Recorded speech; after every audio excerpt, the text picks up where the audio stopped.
Reverend Floyd was the pastor for 12 years. Reverend Floyd went down to a commencement, to preach a commencement in Fort Meade, Wauchula. After he had preached his commencement, he was getting ready to go. He had another church in Fort Meade, Florida.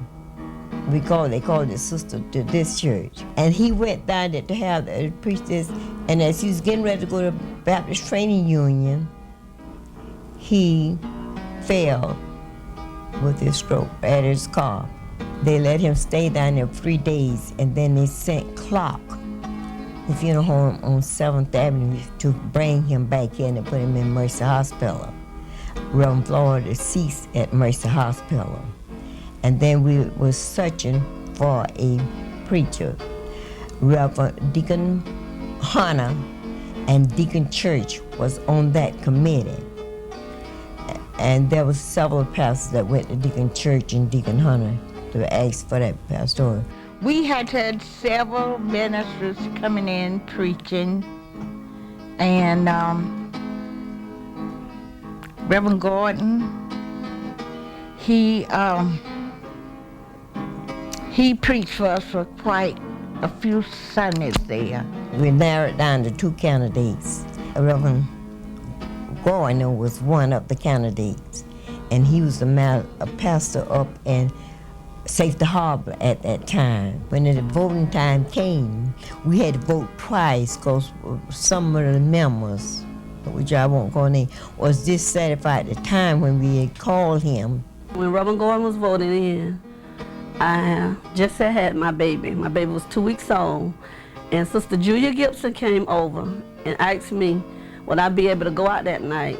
And I told her I couldn't go because I just had my baby. She said, we'll wrap you and the baby up because we need Reverend Gordon. We want him. She was gathering up the members, getting her husband to pick up everybody to take them out there so they could vote. Reverend Burkett, the missionary, helped that election, but we had to go back over in 60 days. And we went back over in 60 days. Reverend Gordon still won as our candidate for the pastor of Pleasant Grove.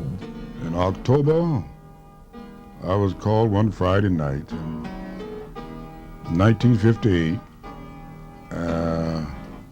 by Floyd Jr., the son of the founder and deceased pastor of Pleasant Grove.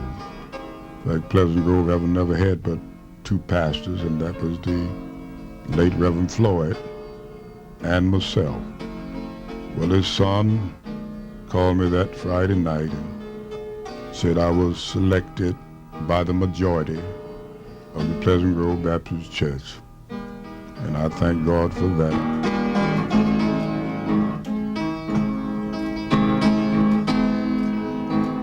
After I received the call, I told him that I was elated over it and I would see them that Sunday.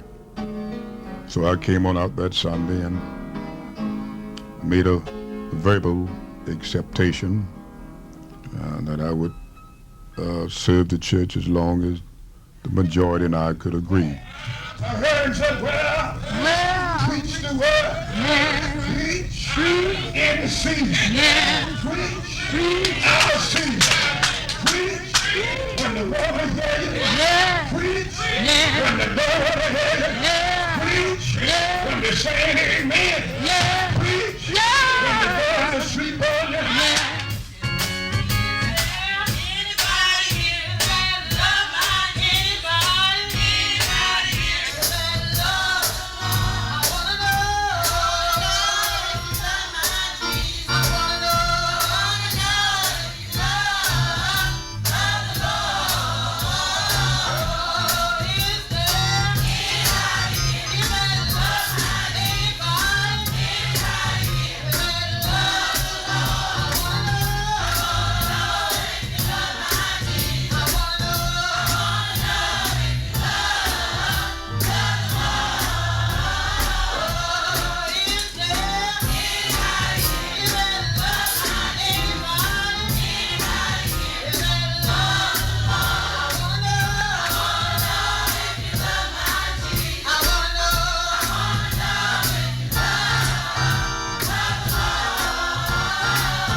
At that time, we had about, I guess, 25 active members.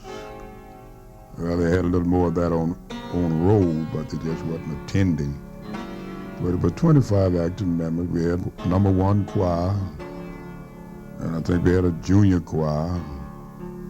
We had a couple of deacons, which was Deacon Hunter, and also Deacon Harrell Church. Were the only deacons we had here at that time. We had the home mission. It was functioning quite well. Yeah, I think the junior women, they was functioning pretty well. And that was about all we had here at that time. Then we moved from there. We organized the #2 choir. And after that, we organized the Deaconess Board, and we organized the Gospel Course, and we organized the Men Course that we have now. And we reconstructed the Sunday School. We organized the Brotherhood, and later on we organized the Young Adult Choir. Then from the Young Adult Choir, we sort of translated it into the Angelic Choir.